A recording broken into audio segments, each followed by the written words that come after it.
This is the Untold Italy travel podcast, and you're listening to episode number 218.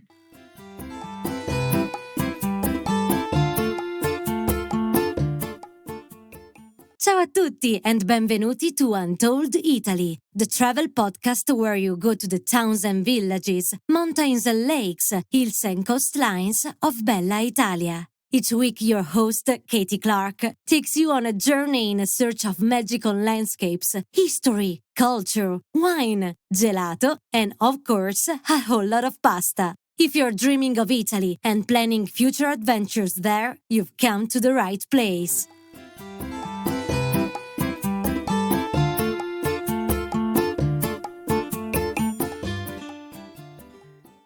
Ciao, everyone. I hope you had a lovely Easter break if you had one, or at least indulged in some delicious chocolate.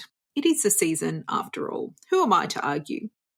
I actually had a special delivery of guangiotto from Turin or Torino, and they were absolutely amazing. If you don't know about these small nuggets of exquisite chocolate and hazelnut, then have a listen to episode 200, which is all about Italian chocolate. And in this episode, I go into quite a bit of detail about Italian chocolate, which is actually excellent, and I would say up there with Swiss and Belgian chocolate, actually, but I'll let you be the judge. Let me know what you think.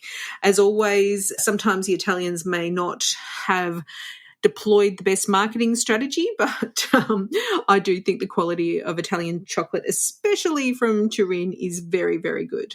So today we're talking to someone who also comes from near Turin, and that's in the Piedmont region of Italy. But she now lives in Perth, Australia, from where she runs an online Italian language school with students from all over the world. Our guest, Monica Cazzamani Bona, has a wonderful story about how she came to learn English and then discovered her passion for teaching others how to speak Italian. She has a very practical approach to learning Italian that I think will inspire you, and is also going to answer a question I know a few of you have on your minds. Is it really hard to learn Italian? So let's jump in and find out. Benvenuta, Monica. Welcome to the Untold Italy podcast. Thanks for having me here. I really enjoy the podcast, and it's such an honor to be here with you. Oh, thank you, Monica. It's great to have you. And we've been following each other around the internet for a while now. So it's really great to have you on the podcast to talk about learning Italian, which, as you know, I need to do better at. Well, I want to do better at anyway. And I shared your introduction earlier with our listeners, but I would really love them to hear your story and what you do in your own words. First of all, yes, I'm Monica, and I always say that I'm a girl from Piemonte, which is a region in north of Italy. I grew up in a tiny little village with my family. My grandparents used to own a shop, like a classic village shop with everything in there. We knew every customer by name, and that shop was open for 50 years by them, and now it's still open. And another family is running it. The village is called Govone and is sort of 1 hour from Turin in English. I moved to Australia in 2013 after studying architecture. So I'm actually an architect in Italy. But when I came here, the idea was to stay here for probably a year and learn English. Learn better English.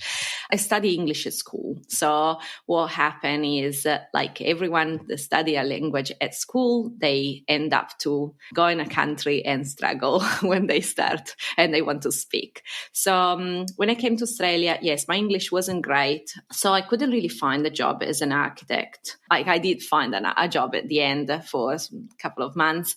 But what I did was starting to have language exchange with people here in Perth. I'm in Perth at the moment. So language exchange make me really thinking that learning a language was not as difficult as I thought. Lots of practice and having someone very friendly to speak with was nice. that led me to start to investigate more on how to learn a language. And I found out that, yes, I did like architecture or all the other jobs that I did while I was studying, but sharing the passion of learning another language became probably my first goal. So I study a lot, and I opened this little school called Su Misura Italy in 2018, so a couple of years after, with the intention of having a friendly guide and what I call mother in language. So someone that actually can help you learn a language, as I did when I came to Australia, in a friendly and very relaxed way, very far from the classic way of learning a language, enrolling in a school. That is all what I knew in the past. So yeah, from 2018, I own this little school. I start by myself with the one-on-one lesson in person, but then things changed, COVID came, so the school moved online, and now we are a team of 5. Mainly we do lesson one-on-one online, so we have students everywhere in the world, and we share this way the love that I have for the Italian language. Oh, that's amazing. I love hearing about your journey. It's really interesting to learn how people came to be walking along their chosen paths, and that you arrived at yours through architecture. And I also know a passion for food and wine and a trip to Australia, where mine was kind of in reverse, actually. So you know, you've been on this journey of helping people to learn Italian, and what we wanted to talk to our listeners today is about whether Italian is a difficult language to learn. But before we really dive into that, perhaps you could share your opinion on if our travel-loving audience should learn some Italian before they arrive in Italy.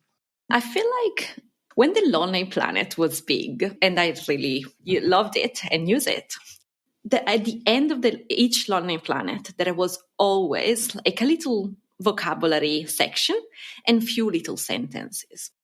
I think that part is still very big and should be a part of each travel, wherever you go, especially if you travel to Italy.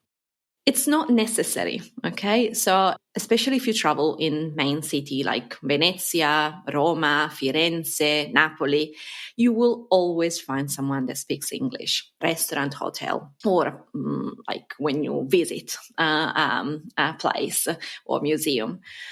But the thing is, even if you go in those cities, if you are able to just say a nice word or use one of those sentences from the end of the Lonely Planet in a nice way, doesn't matter if you can't understand the answer, but you are making an effort to communicate with the person that is in front of you in their language. That will change your trip. That will make your trip much more enjoyable, because you'll see straight away the face of the person in front of you with a big smile. That person will be more willing to open with you and make sure that you have a great experience. So that could be just a easy word like pronouncing well buongiorno, or don't say ciao to everyone, but use the right greeting based on where you are, or just order your coffee in the way you like. Doesn't need to be big. I always say maybe just like dive in, even just by yourself, while you're going there on your journey with the airplane, especially if you live in Australia or America, so it's quite far. So you have a bit of time to read those sentences and try to make them your own. You don't have to be perfect, but you need to enjoy. That will make your travel even longer, because if you study a tiny bit before, the journey, the travel, it's actually longer now, because you start to be in Italy without being there yet.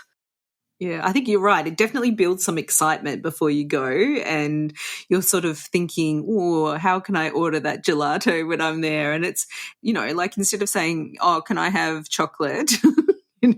So prendo cioccolato.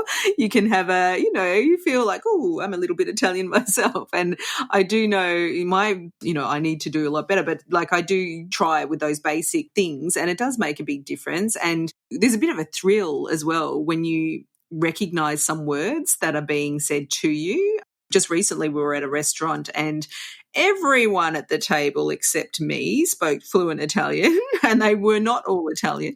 And the server was explaining the menu and I could actually understand what was going on. So I was very proud of myself, because I could understand what they were saying. And it does add just that little bit extra. So instead of just sitting there kind of blankly going, in English, please, you've got a little bit more insight into the culture. And apart from anything else, it sounds wonderful Italian. We do rolling R's and, the accent. It's beautiful language. So I definitely think everyone should have a go when they're in Italy. But I think maybe some people think it's hard to learn. So what do you think about that? Okay, how hard? There are studies, and maybe I mentioned those after, that says which level of language, like which language has different level of difficulty to be learned, especially for an English speaker. In general, it depends what little goal you set, okay? So it's hard, but how hard is to repeat like a sentence, even if it's not the right pronunciation, but it's not really hard, is it? Like if I tell you, please, can you repeat vorrei un caffè? Can you repeat that for me? It's not too difficult, isn't it? No? You might just want to ask me again, and then I will say that again, vorrei un caffè. So once you sort of like decide what is your goal, then you can understand, okay, is that very difficult or not? Everyone can learn, okay? So it's not something like maths or like chemistry, where you actually really need to have that kind of brain. Language are something we learn since we are 0, okay? So doesn't matter, like I have 2 little kids. One is 19 months old, and it's unbelievable how I can speak with him in English and in Italian and he understands. They have like a fresh brain and they don't have much stuff to think about. But everyone can learn. It's just a matter of practice. In fact, going back to answer your question, is that difficult?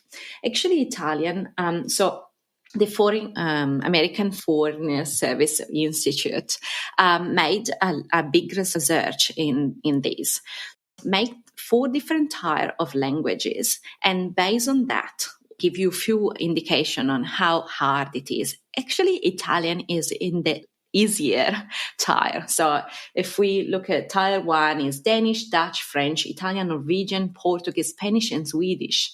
Then goes 2, German, Indonesian, Malay, and Swahili. Then 3, there is Hebrew, Hindi, Greek, Russian, Turkish, Vietnamese. And going to 4 is all the one that very have the letter and the alphabet very different. So Arabic, Chinese, which is Cantonese, and Mandarin, and Korean, and Japanese.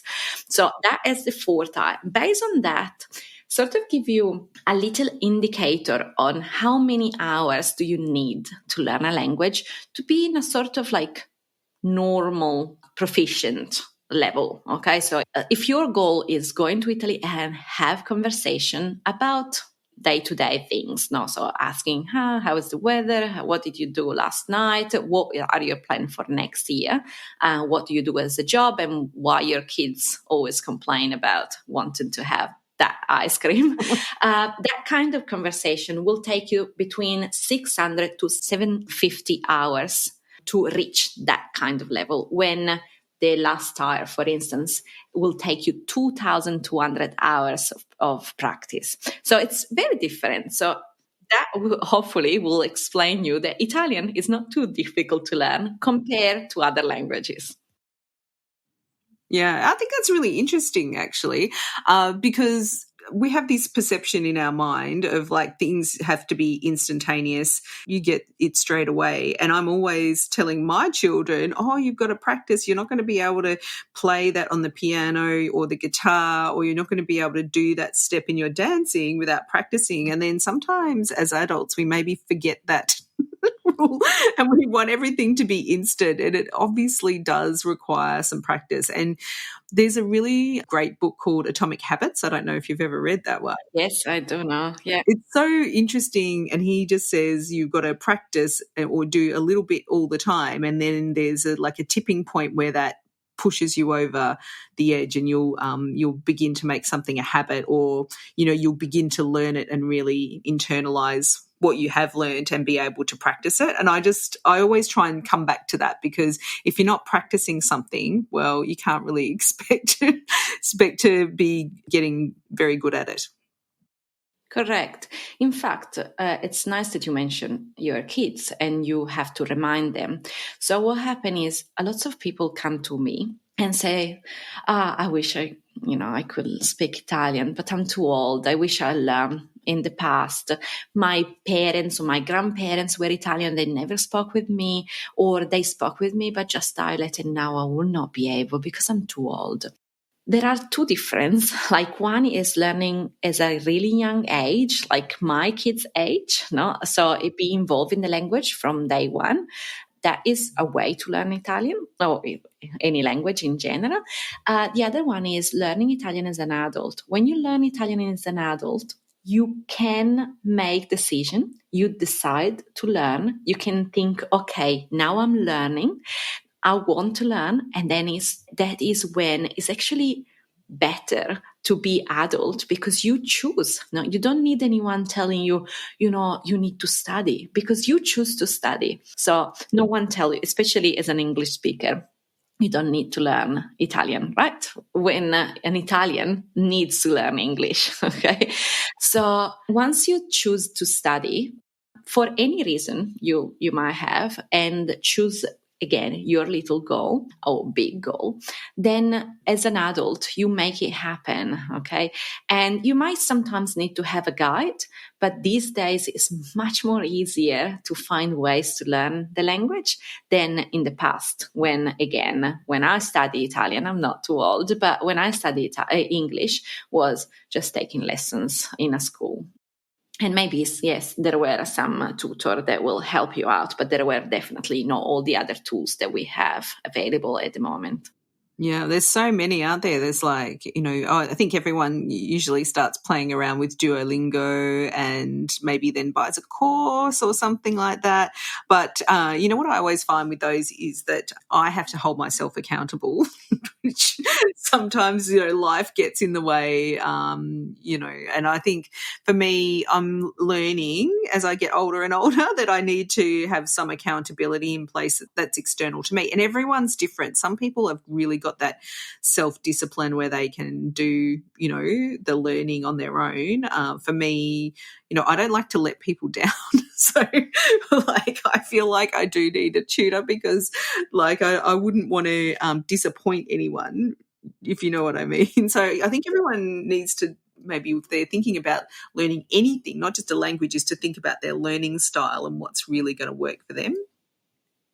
Yeah, correct. And more you are adult and more you know what you need. No, I have students that are so good. I wish I was like them.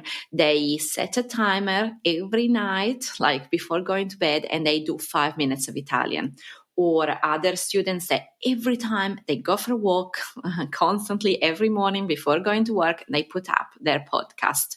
So as we were mentioned, you can, if you like to cook, that you can go on Instagram and follow all these Italian cook and listen them to speak, reading their recipe, try to use the recipe in it, like while you're cooking, repeat the ingredients in Italian. If you like play video games, you can play video games in Italian, watching movies, apps. Duolingo is a great app to mention, but there are also apps that make easier to learn. For instance, there are apps that you can download on your computer. So while you're watching Netflix, even if that Netflix show doesn't have subtitle in Italian, you can download this app that put the subtitle on the language you choose. So there are lots of tools. There is YouTube, podcast, of course, books, like traditional learning books, online courses that are great tools.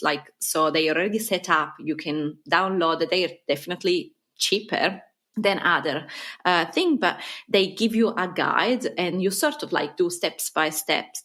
So it depends how you are. I feel like all of those though needs a bit of a guide, no? Even if you are very good, but then if you don't have anyone experience in learning a language or teaching a language, then it's actually difficult to say, oh, okay, now I sit here, I have time, I want to learn, but how I can put all this information that I have, like even Duolingo, no? And how I can start to speak, because at the end of the story, we want to speak. We can have a lot of vocabulary, but then if we can't put them together and we don't have a structure, which sometimes is a bad word, it's called grammar. But if we don't have that, then it's very difficult to start speaking. So I feel like if you have a guide, and then can be like a tutor, but can be once a week, once a month, or once every 6 months, doesn't matter. They give you a plan. And then if you are able to follow the plan by yourself, then you do it. Otherwise, you keep doing that. You need to have a plan, no? And sometimes, yes, I definitely think that sometimes people needs more guidance. I'm the same. I don't really like to go to the gym. And I know if I have a personal trainer, I will go, I will exercise, and I will think about, even when I'm at home, to try to do some of the exercise, not all the exercise that they suggest me. So, yeah. The brain is another muscle and you have to train it. Doesn't matter if it's for the language or anything you're learning. You need to create a habit and train. It's so true. Like, it's ridiculously simple in a lot of ways, really, isn't it? It's not like, I think we try and maybe set these expectations and then we go, oh, that's all too hard. But actually, really, learning anything is quite straightforward. And maybe we overcomplicate it a little bit. This is the problem of adults. Sometimes we put too much stress, no? And we are so judging ourselves, like, and we say, wow, at this point I should know this and that, and I should be better. And I went to Italy and I couldn't speak, no? But then this is the first time you went to Italy and couldn't speak. Then next time, if you practice a little more, you will be able to speak a little more. So it's the journey. I feel like if you can try to not thinking too much about the goal, but thinking about like how amazing is your brain and how much you are learning every time you are actually put yourself on the thought of learning the language, then it's amazing, because then you feel proud of yourself and your little steps. And I think, you mentioned before, like, some people think, oh, I'm too old to learn, or like I've got too much going on. But it really does take just a little step out of every day to learn something, even if it's a new language. And I would like to, at this point, to say a shout out to Dana, who is a very good friend of my parents, who learns Italian every week. She makes a bit of an effort to go and do that. And she's had many adventures in Italy, going around on buses in remote areas and having a lot of fun. But she's just keeps going. And, that's really what's required. And I think we can get easily kind of distracted with everything. But I do think the sticking points and where people maybe, I think it's maybe a confidence thing, is around the grammar and pronunciation. So you don't want to sound silly by saying a sentence that doesn't make sense or doesn't sound as lovely as the way you speak Italian. So I think that's maybe where some people get stuck. Is that your experience? Yes. More than pronunciation, I feel like every time people come to me after learn any language in the past, especially have the memory of school, it's the grammar. Every time people come and they say, I want to learn a language, but I don't want to learn the grammar. It's too difficult. Can we just do conversational? And I said, yes, we will conversate from day one, but you need to touch grammar. If I change the grammar word in another word and I say, just going to teach you some rules, I think that scares you less. I just give you some tips on how to put together words or how to change the ending of these words to make it work in a sentence. Yes, sometimes we're just worried about the memory we have of learning a language, especially as an adult, than what it actually is. No. I feel like English has less grammar than Italian, or grammar rules. But for an Italian, it's actually really difficult because we have to convert so many things that in English are converted in one thing. And then we think, oh, it's not possible. Like we need to make it more difficult. But anyway, once you have those rules explained to you in a nice way, not too difficult, very practical, using the sentences and speaking out, then it's not too difficult. For pronunciation, I feel like there is big mistakes that people think. Sometimes people think I don't have a good pronunciation, and sometimes it's the accent, okay? So I tell you that good pronunciation has to be learned, and I feel like it's very good if you make an effort to learn pronunciation. But accent is very difficult, okay? So if you can distinguish these two, then it's good. Because I speak English at the moment, but you definitely can hear my accent, okay? But I still communicate with you. It's now 11 years that I speak English. So imagine how long it took me to get here, okay? And speaking that level. And I was here for the last 6 years. Then I was in Italy for a year, in Spain for another year, and back again 2 years in Perth. So before of that, I don't count, because I don't count my learning language when I was at school. I wasn't speaking, was just learning rules back then. Okay, I'm learning the grammar. If you can just distinguish these two things, you will very hard to have the perfect accent, but you can learn the right pronunciation. And pronunciation is fine. Like I always say, if you learn to say gnocchi in the right way, okay, and don't say gnocchi, it's not because you have a right accent, you have just the right pronunciation. So if I tell you that GN in Italian has to be read, every time you see GN in Italian, you have to think about the word New York or Canyon. NY. So if you think about the word Kenyan and now you say gnocchi because it has the same ñ sound, then it's done. So this is a rule. I just explained you a grammar rule, and having that, then you will never make the mistakes. Maybe you will sound a bit American or sound a bit Australian or English or Spanish, doesn't matter, but you pronunciate that word right. So this is the difference, and I think everyone can get the right pronunciation, maybe not the right accent. I've got a question. This is like totally, it's a little bit off the topic, but it's always fascinated me. If an Australian is speaking Italian, can you tell the difference between if an Australian is speaking Italian or if an American is speaking Italian? I can. I mean, because it's my job. Yeah. But not many people can.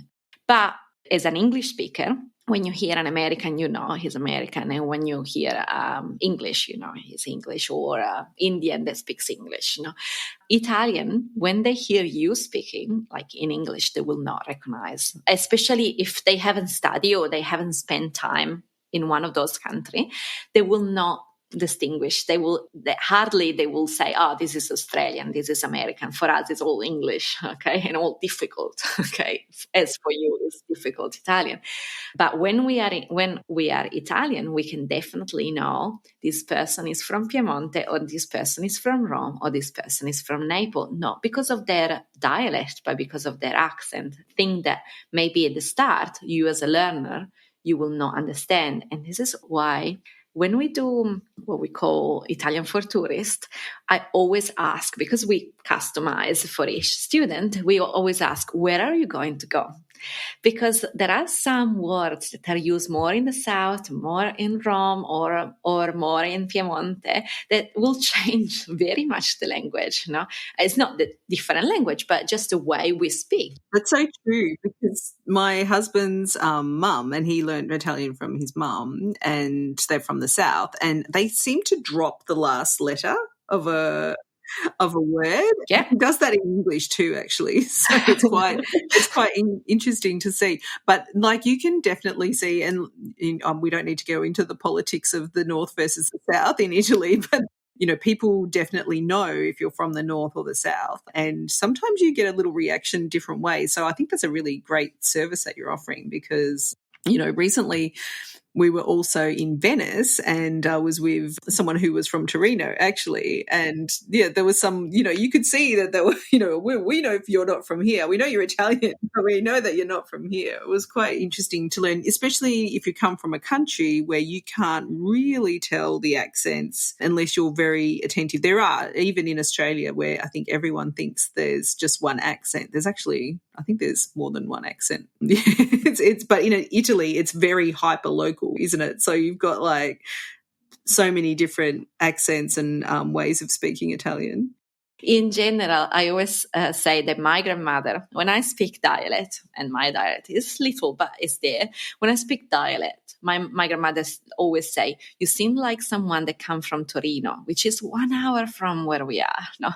So she says that my dialect is actually not the dialect from the village. It's as like more a city dialect. It's more like refined dialect. Okay? So it's very interesting how, the language change. And this is, I really want to say, and this is why it's so good to learn a language, because while you're learning another language, you actually learn more about your own. You learn, like I have students that says, I never understood English grammar rule until I study Italian. Now I know why I'm saying that. So if I have to tell my children, like, we are using the do and did, and now I know exactly when I use it. No? So it opens up so much your brain. And this is why they say when you learn another language, you have less chance to get dementia. It's one other very important thing to do. Like, learning another language will help you out. So, because really will make your brain, all the gray and white parts of your brain that work so much, like learning and improving and open up your world. Absolutely. Yeah. Making those different wide connections in the brain. Totally. I find it fascinating, actually, like, just to understand the different ways that your brain works in learning anything.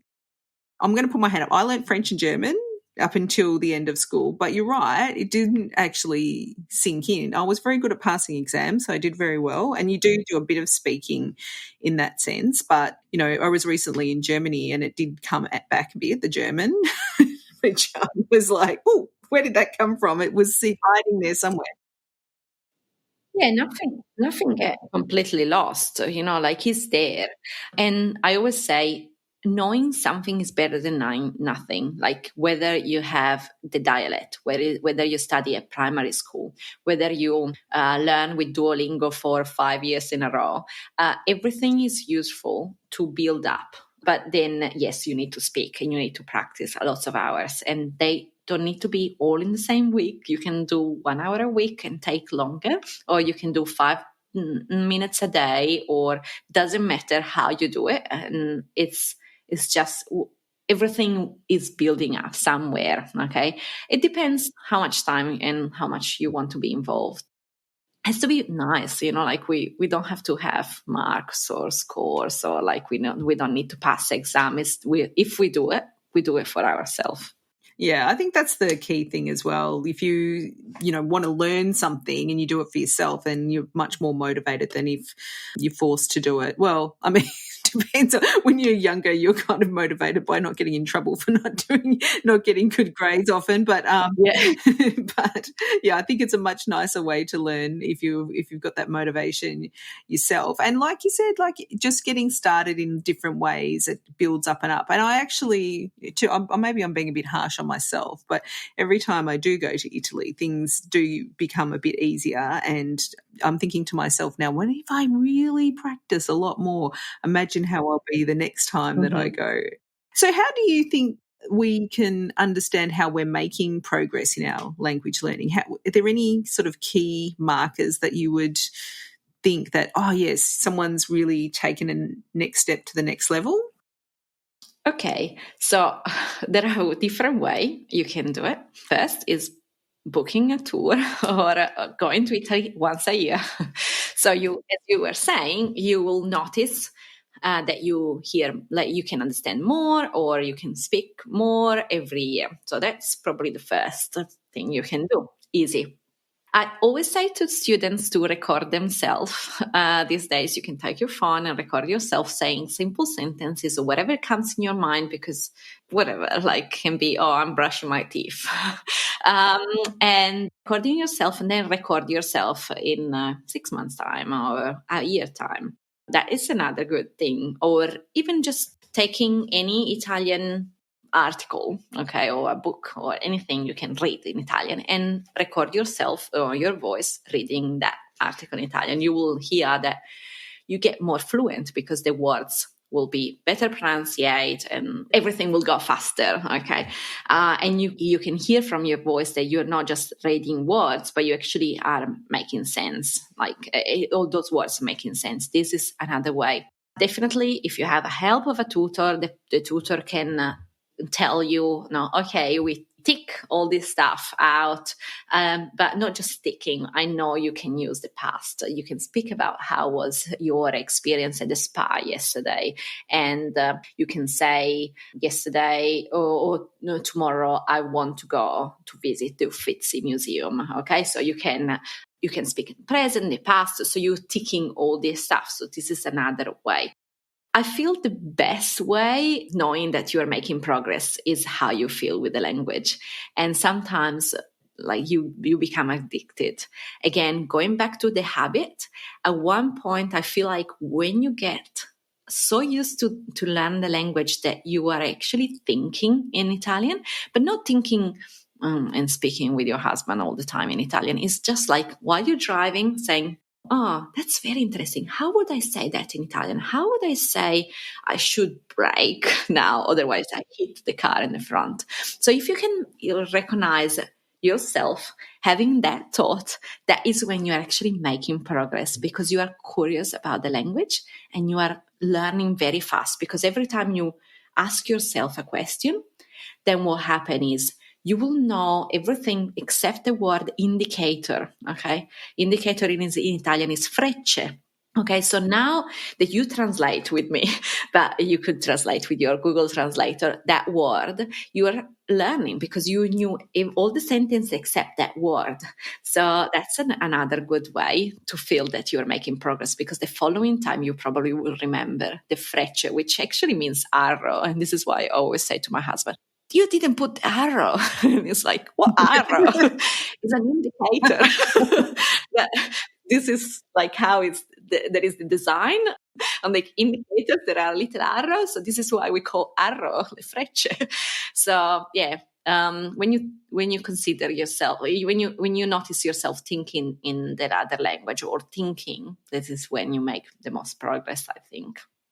Oh, that's really interesting, because when you said frecce, I knew what it was, and I was like, oh, yeah, because the frecce is the train, right?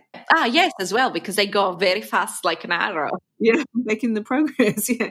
So just circling back to the grammar, though, because I was thinking while you were talking that it's very interesting, because maybe people have a block on learning languages when they're an English speaker because we're not actually taught the grammar.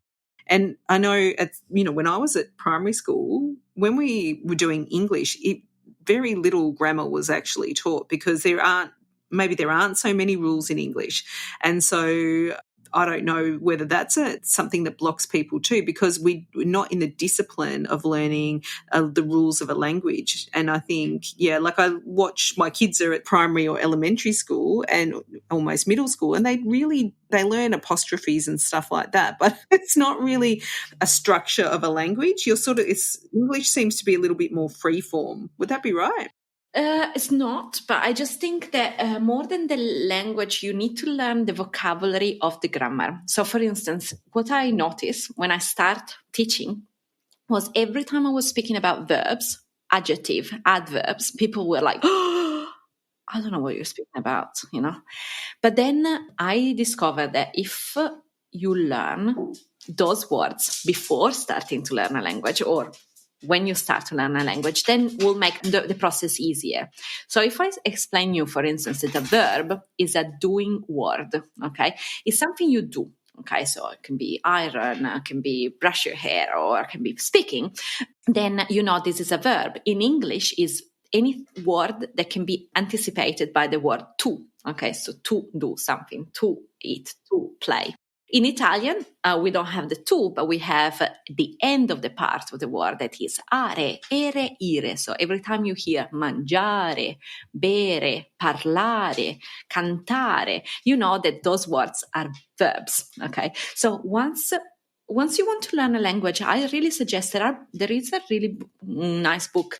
It's called something like English Grammar to Learn Italian. So we'll really briefly explain you all the English rules and all these names. And this is, if you want to do it by yourself, is a book. It's probably 200 pages or maybe a little less, but that's something you can do. Otherwise, when you start to approach with a tutor or you have a course or you can ask someone or you want to watch video YouTube, wherever. But I suggest before starting to learn the language, just go through those names.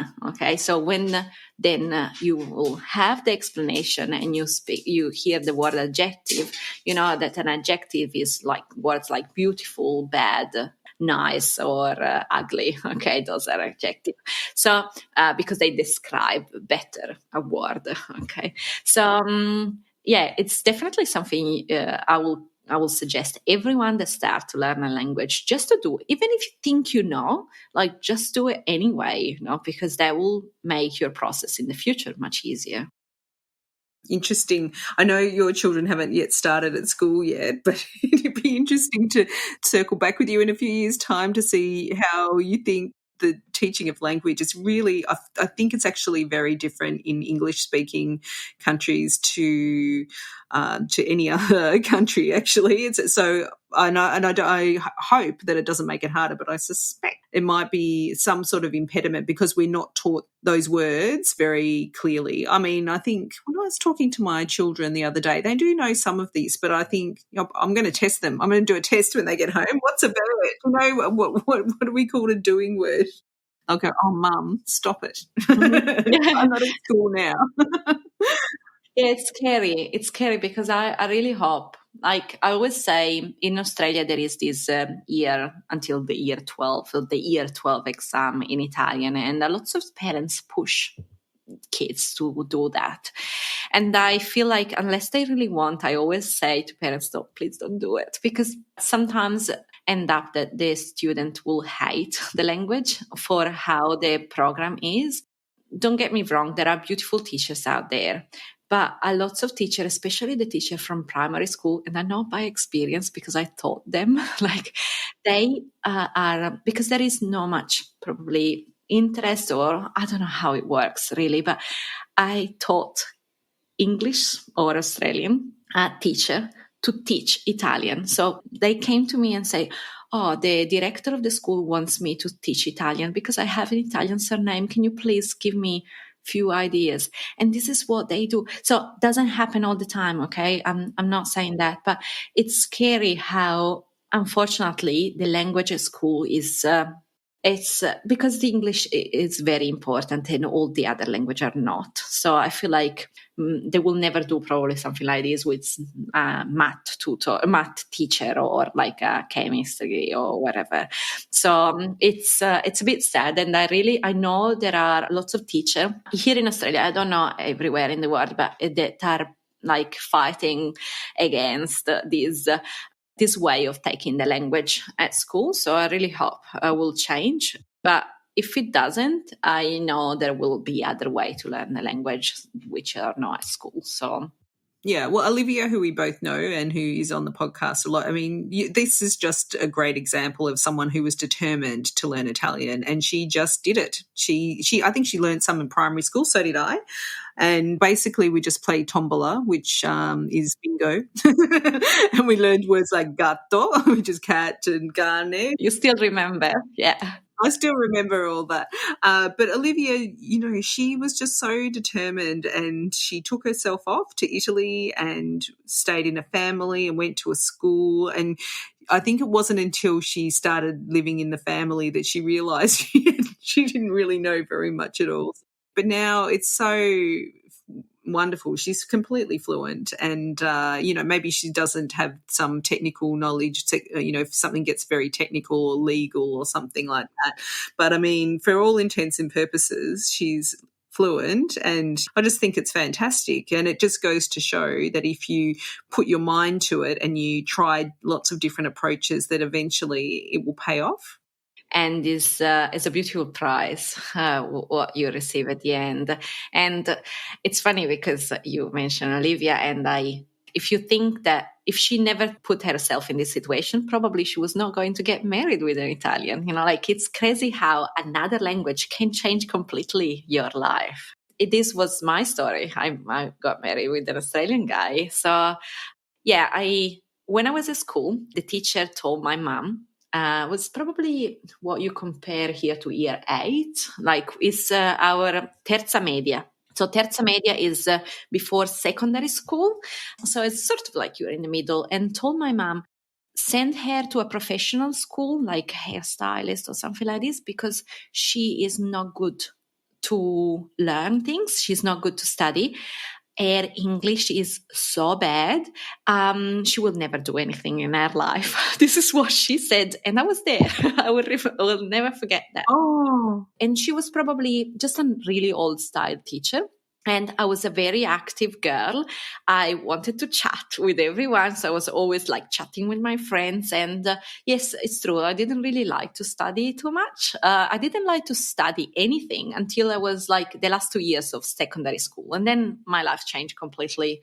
So I don't know what happened. Probably the friends that I had, they were studying more, or I was just growing up and I probably had less energy like to spend in running around and doing other stuff. But yes, this thought of me not being able to learn another language follow me until I came to Australia in 2013. Okay, because it's true. I came with this really big wish to learn the language and then go back after a year.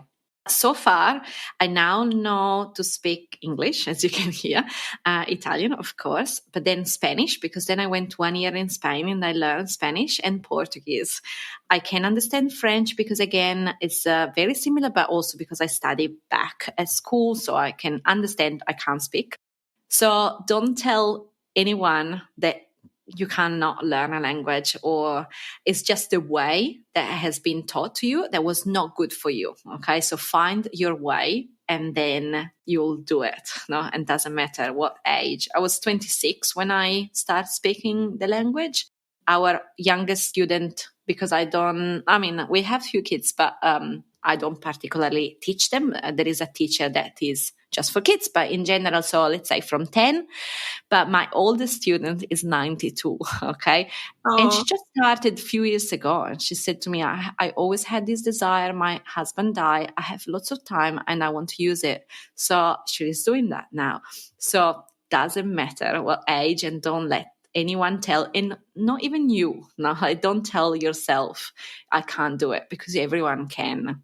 Oh, Monica, that is such wise words. I just think it's so true. Mindset and listening to your gut, maybe not your head sometimes, is probably the best way to approach it. And definitely, oh goodness, I hope you see that teacher one day and give it. I mean, I'm sure it was said out of fairly good intentions, but there's no point to limit people or limit yourself, because like, I love this lady, 92 years old. That's incredible. Amazing. I really think this chat will help our listeners build confidence. And if you can't get confidence from knowing that a 92-year-old has started their learning Italian journey, then I don't know what's going to help you. But thank you for sharing all those tips and advice and insight into learning Italian. If our listeners would like to stay in touch with you or maybe get some one-to-one tuition with your team, how can they do that? They can go on my website, which is sumisuraitaly.com. Maybe you'll write on the notes, and book a meet and greet with me. Once you book a meet and greet, I will be there. So together we will build a plan. I want to know everything about you. And then we make a plan and then you start studying. That's one way. If you just want to keep in touch and just write me or ask me a question, probably the easiest way is email, of course, which is on my website, or follow me on my social media page on Instagram. Again, Italian, Su Misura Italy. We put that note as well. But yeah, please get in touch for any question, and even if you just need a little motivation to start. That sounds amazing. I think I'm motivated now by this 92-year-old lady. What an inspiration. Anyway, amazing, Monica. Grazie mille. Thank you so much for joining us on Untold Italy. Grazie a te. It was very nice to be here. Now, I think as Monica says, there are now so many ways to learn a language or anything really that you need to find the methods that work best for you, get started and practice regularly. Like I said, I'm definitely someone who needs some sort of accountability built into anything that I do, as I really don't like feeling that I've let other people down. Whatever works for you though. But I think we can all agree that it is very difficult to make progress without practice. If you're interested in getting a direct Italian language coaching tailored to your needs or staying in touch with her, you can find all Monica's details on our website show notes at untolditaly.com/218 for episode 218. Grazie. Thanks to all our wonderful listeners for your ongoing support of Untold Italy. I hope you enjoyed today's show. If you did, then it would be incredible if you gave us a rating or review in your favourite podcast app. That way, we can reach more Italy travel lovers just like you. If you listen on Spotify, you can also leave comments on each episode, and I really love reading all of those. Unfortunately, Spotify haven't worked out a way for podcasters to reply to questions on that function just yet, but we are pushing for it. Next week on Untold Italy, we're visiting the beautiful and lesser-known island of Sardinia. But until then, it's ciao for now. The Untold Italy podcast is an independent production. Podcast editing, audio production and website development by Mark Hatter, production assistance and content writing by the other Katy Clarke. Yes, there are two of us. For more information about Untold Italy, please visit untolditaly.com.